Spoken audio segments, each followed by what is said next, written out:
Hey everybody, welcome to What the Flick, Better Call Saul Season 3, Meredith, Alonso. Holy shit, Ben Mankiewicz is back! Yay! So, all right, getting caught up, because none of us were here last week. Episode 3, Sunk Costs, and Episode 4, Sabrosito.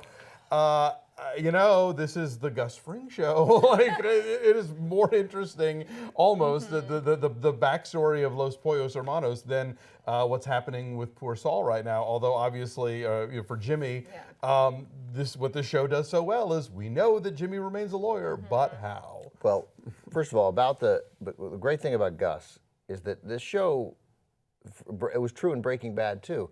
Like, I don't know a television show other than maybe The Sopranos, which did villains this well. Like, we love these villains.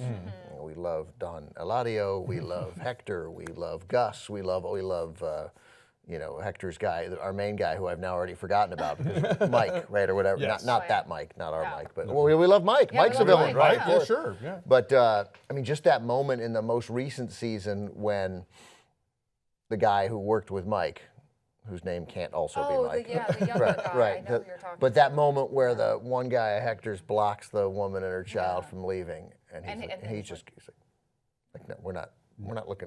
Then the cops are going to come. Right. Let's go. Step aside. Yeah. Yeah, I mean, the thing about Gus, and we've seen versions of this in other crime stories, but Gus is such a professional. Yes. And as far as he is the ideal fast food manager. He's always got that tie on, and he's always very soft-spoken, and he never speaks above a whisper, and he's making sure that everything's get taken care of, and all the dots are all the I's are dotted.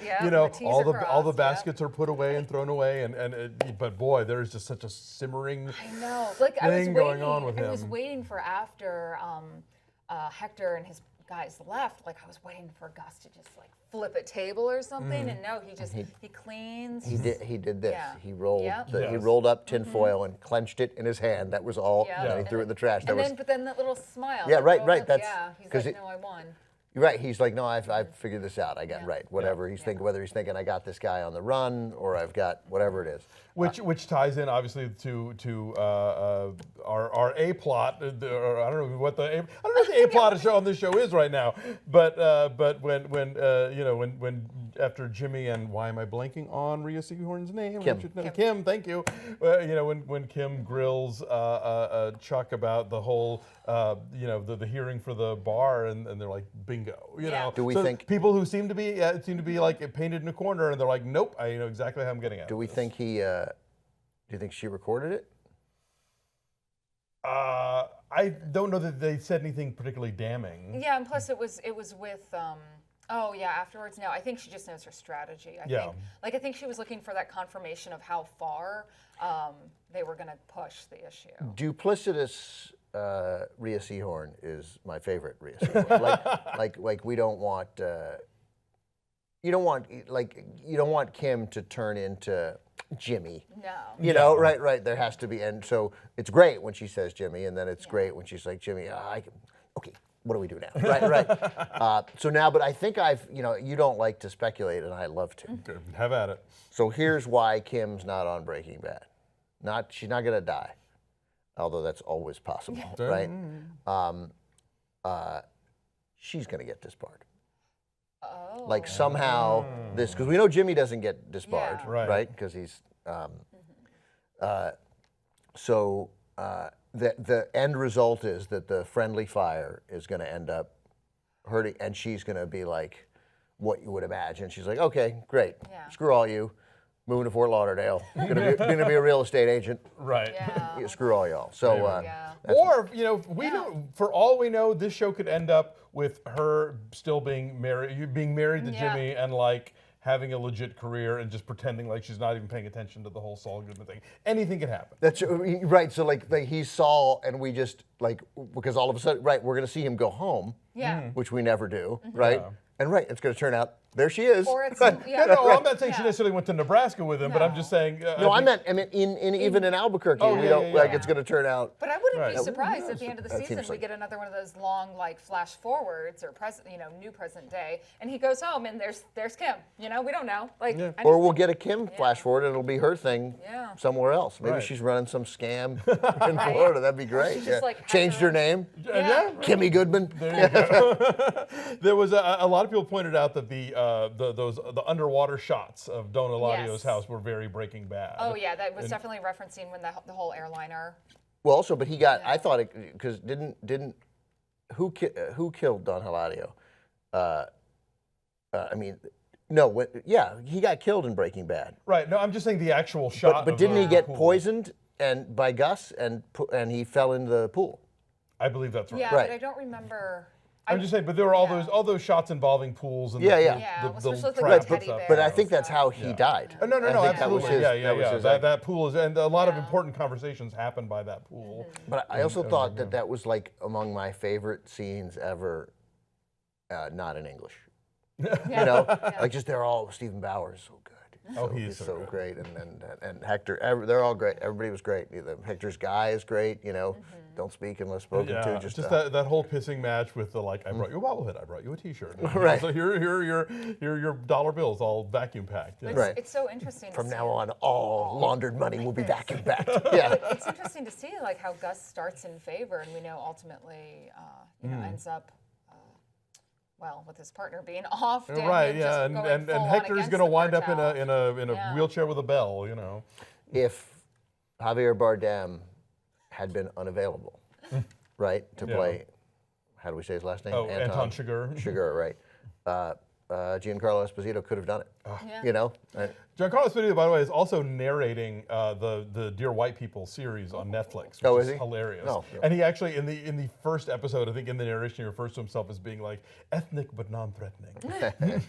I love when television or movies create spectacularly awkward moments. And Gus's speech to his employees was genius. That was a great way to. But then That there's manager. so he finished.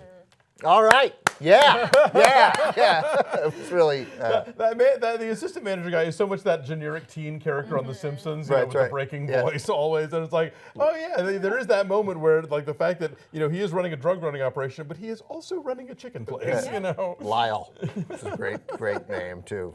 I just feel like they high-fived each other when they thought Lyle. He's going to be Lyle. Yeah. And oh god, the despicableness of Chuck, just like Yeah. just increase. I love his attorney though.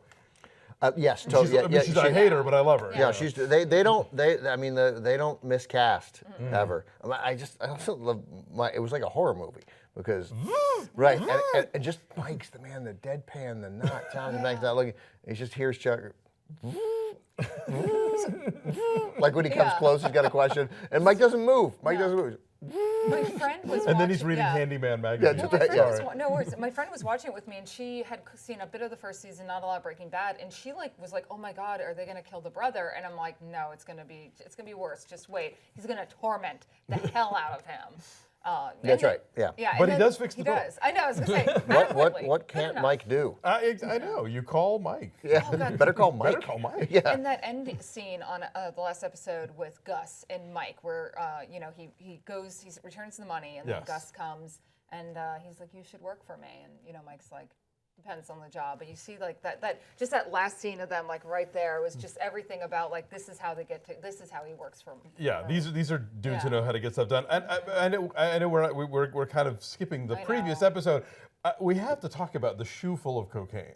Like that is such a boy. They make you wait for it, and Yeah. boy, is it worth it. Oh, Every second of that, like what the fuck is? You Yeah. see those shoes hanging on wires all the time, and you hear different reasons about what they mean or what they're Yeah. supposed to represent. But just the long thing and figuring out like.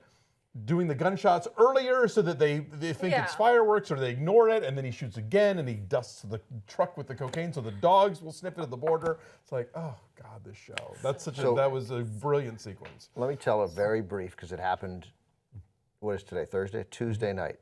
I'm in New York City, and this is a cocaine story. I have never seen cocaine other than in police lockers, where I've seen probably more cocaine than any of you people. Right? I've seen, but You worked in Florida. I've never been in a party. No one has ever offered me cocaine. That has never happened in my life. Right?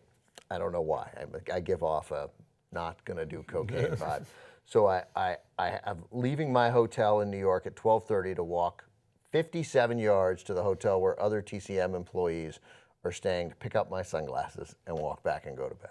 I walk out the door and I hear a voice walking behind me, probably too close, 6 feet behind me, and he's on his phone. He goes, "I'm right outside the hotel, and the cocaine is stupendous," right? And it's loud, right? And I'm like, right? And he goes, $100, $100 or $180 for two, and he uses a word in the cocaine world that I don't know, for two schlingstons, right? Right? And I'm like, and then he comes up next to me as he's walking faster as everyone walks faster than I am, and he goes, "Oh, sorry, sir," right? And I'm like, "Okay, it's all right, I'm good." And he's like, "It is stupendous," and I go, "That's okay." And then he says, "It's here if you want it." And I go, "No, I'm just glad to know people can still get great cocaine," right? Right? And then he goes, and then he takes it out. And so for the first time in my life, I see a small amount of cocaine. He's got a little bag. I'm like 10 feet from him, and he holds it. He goes, "If you want it." And I realized. This guy has narc written all over him, right? He wasn't on the phone. That's Yeah. the whole. He was telling you this. No, I think the whole thing was for me. That's how, like, he sees a guy walking out of a Always be hotel. closing. Yeah. Right, and so he's like, "I'll pretend to be on the phone and I'll tell him the cocaine's great, and then we'll be like, oh, well, I have some for you, sir, if you want." So that was the first time I've ever been offered cocaine. It's funny. There's a whole cocaine thing on Fargo this week, which I look forward to you getting caught up on. And it reminds me, a friend of mine has a great cocaine story, which was that he doesn't ever do it, and he did it like one time, and it was like, you know, the big night of like frenzied activity and blah, blah, blah. And then the next morning, he's kind of draggy and just sort of like trying to get himself together. And he goes, "I wonder if I could get more cocaine." Oh! right. This is that. They never did it Yeah. again. Right, that's what it is, yeah. My only cocaine story is that when I was 14 and we were doing the waterway cleanup down in South Florida, we actually cleaned up a bag of wet cocaine. That's it. Oh. That's it. That's the closest I've ever gotten to it, guys. Wet cocaine. Yeah. Sounds fantastic. I know. And a clumps. dead body that year, too. This is what Anyways, happens when you review Better Call Saul and Yeah. Breaking Bad. You Yeah. share You your start. You cocaine just stories. share your drug Even stories. though Yeah. none of us have done cocaine. Yeah. All right. So are we leaving anything out from these? I mean, we're good. I mean, it's again, it's like slow build up, and Yes. every episode something reveals itself, and you just want more. Jimmy's apology seemed like, was Jimmy talking about himself, or was he talking Oh about well, yeah, Chuck? because Yeah. that's brothers should never do that- ever. right, Yeah, right. that was very brilliantly passive aggressive. I thought Chuck was going to buckle, you know, because he started to buckle the previous episode. He said, maybe I shouldn't, maybe I'm going too hard on him. And it's like, no, he's just so spiteful. Yeah. So angry. I think our arc this season is going to be how exactly does Jimmy keep his law license? Yes, but really clever. That we get so into a story that we ultimately know the outcome is really impressive. I mean, we talk about that a lot, and it happens in small doses in movies and so forth. But this is 3 seasons. Yeah. Of like, and then they introduce another character. We're like, oh, I know how he dies. Oh, I know how he dies. I know he wins this battle. I know. Doesn't matter. Yeah. Doesn't matter. Yeah. I mean, you forget you're watching Mike, and I'm like, oh yeah, Mike died alone at the riverbank. You know, that's sad. That's right? like still one of the worst deaths. It's Oh. the hardest for me, man. Yeah, would you just leave me alone? Yeah, yeah. Let me die in peace out. It's good stuff. All right. We'll be back next week with more. Please come back.